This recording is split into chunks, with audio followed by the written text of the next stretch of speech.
going to do a little media blasting here on this Mustang and a Jeep. Remove some of the paint, a little bit of rust, and get him ready to get his body work done for Jim. I use crushed glass. I do it dry. That's it for today that I know of. He's got a whole list of stuff for me to do. I'm sure I'll be back here in the future. Show the back of your shirt. I also have a Bobcat skid steer.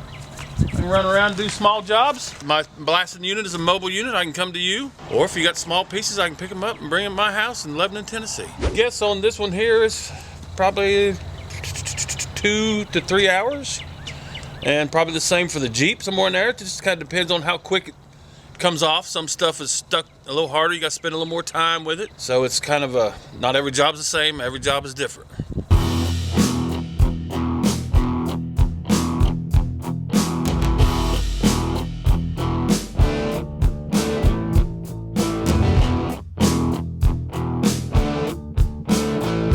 You can call it sandblasting, but I don't use sand. Sand has a silica to it that's harmful for you and the environment. I use crushed glass, which is eco-friendly. It is a dustless blasting system. I tend not to use the water with it on automotive products because it's harder to clean up. But other applications would be graffiti removal on bricks or the paint on bricks, also on homes that have been painted, concrete cleanup, stuff like that. I can mix the water with it, but normally I don't on body work and stuff like that. It's easier dry. Everybody sees it on TV, the dustless blasting machine, and it all looks simple and easy like that on TV, but that's not real true. In my world, in the real world, it's a little easier dry, it's easier clean up. Like I say, my unit's mobile. There's a few of us in town that I know of. I don't know of very many around here in Middle Tennessee that is mobile.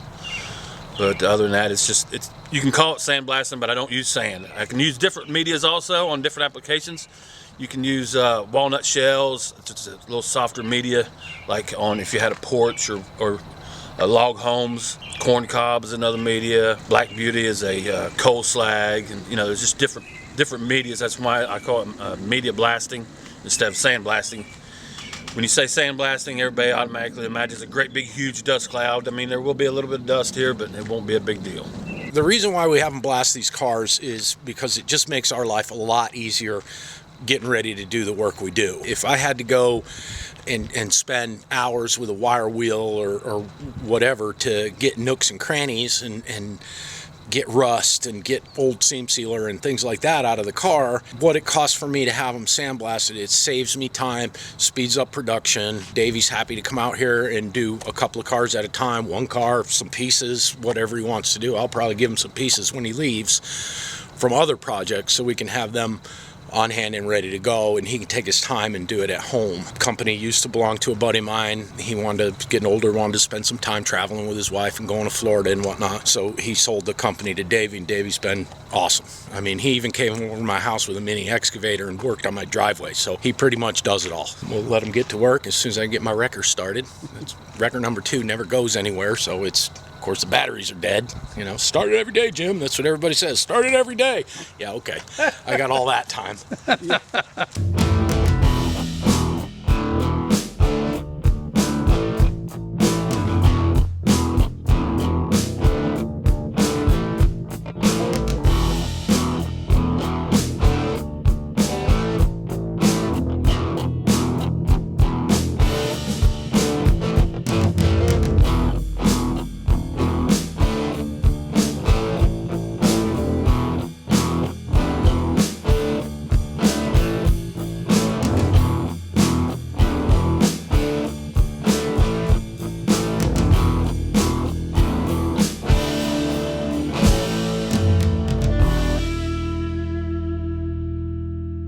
This is a hood, pumps in clean air. That's very important. Ear protection, number 1, and eye protection.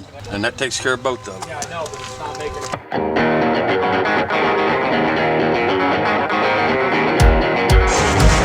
Hey, it started. You gotta start this stuff every once in a while.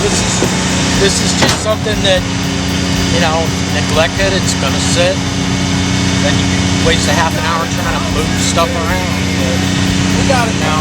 The phone's ringing, message from my baby. She called to say she's missing all my kissing and loving on her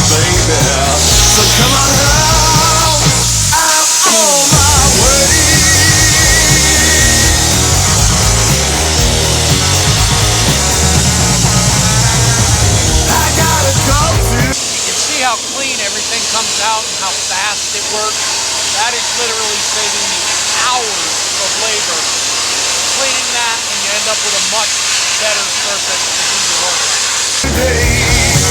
Well, my telephone was ringing, a message from my baby.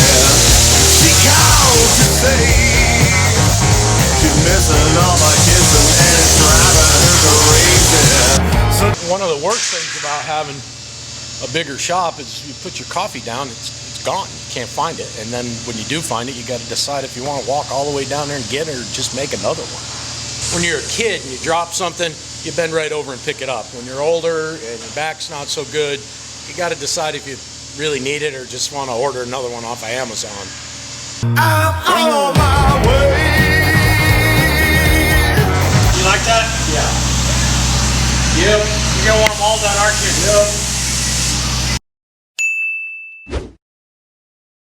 Anytime we need any kind of specialized equipment with the high ceilings and stuff like that, the scissor lift was the only way to go. A buddy of mine, co-owner of a bar, that's how I know him, but he also owns Cheap Rental in Hermitage, and they rent everything from frozen bounce houses to excavators and just, I mean, whatever. He did the tents at my wedding. He's just a super, super nice guy, and like I said, he owns a bar, so that's kind of cool too. And we've got a couple more cars for Davey to do when he gets a chance. Like I said, he's got a full-time job, does this on the weekends. So right now he's out blasting a 68 Mustang and an 80 Jeep CJ. We'll work on those this week. Hopefully get them here next weekend. We've got Cindy's 67 Corvette that needs a lot of sandblasting, and then Clint's 67 Porsche, which also needs a lot of blasting. So we got to put Clint's car up on a rotisserie. I got two more, you can see him down there. It's just easier for him to get to blast, and like I stated before, it's easier for us to work on if it's on a rotisserie. So, and this is where you get them if you need them.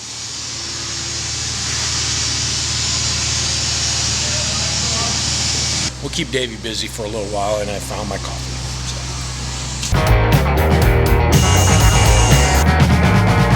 The other thing I like about having Davey come and sandblast stuff is it points out stuff to us that wasn't obvious before, because there's seam sealer in the way and windshield urethane and all that, and it would take us a while to get to it. Like right here, we've got some rust right here that we're going to have to repair. There's little pit holes up here that would have been, they're real hard to find inlet. Well, this we knew was there, but you know, just little things that are really hard to find if you don't go this route.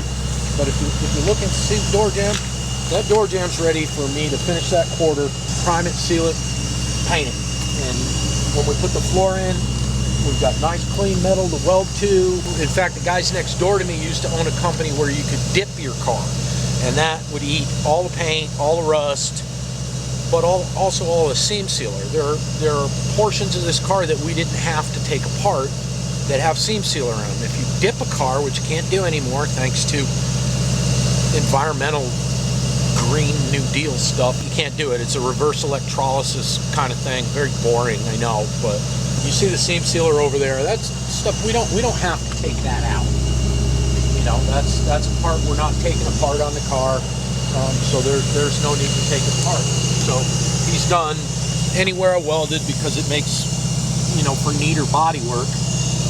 In the back window channel, it shows us, you know, we got a couple little spots, but nothing I didn't expect. long time coming, I sure do miss your kiss. It's a long, lonely road, got to find my way back home. Next thing I'm going to do is weld the firewall in place. In order to do so, I'm going to tech screw the whole front end of the car together. Aprons, floor pans, radiator support, everything, to make sure and measure, all my measurements match up to what they were before we took the car apart. Then I'll come around and see these are spot welds from the factory. They run down the sides.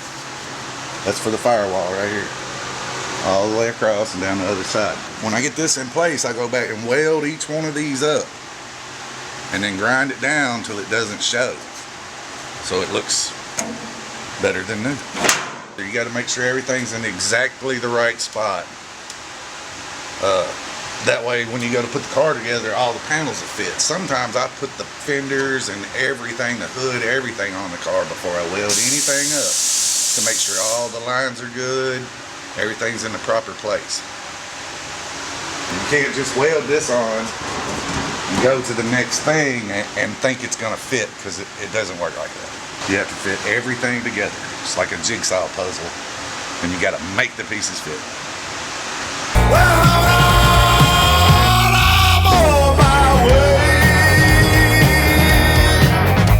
The floor pan will be the last thing I put in. Of course, my brace is in the way for putting the floor pan in until I weld all this on here. So the floor pan will be last. I have to cut this brace out. This brace is here to guarantee that the width of the car stays the same and there's no warpage, or how do you say, this is to keep it square and hold everything where it's supposed to be until we get this all welded in. Then this will do the job of holding it in place so I can put the floor pan in. Where this transmission tunnel goes, right here, this is in the way for it to be in here when I put the floor pan in.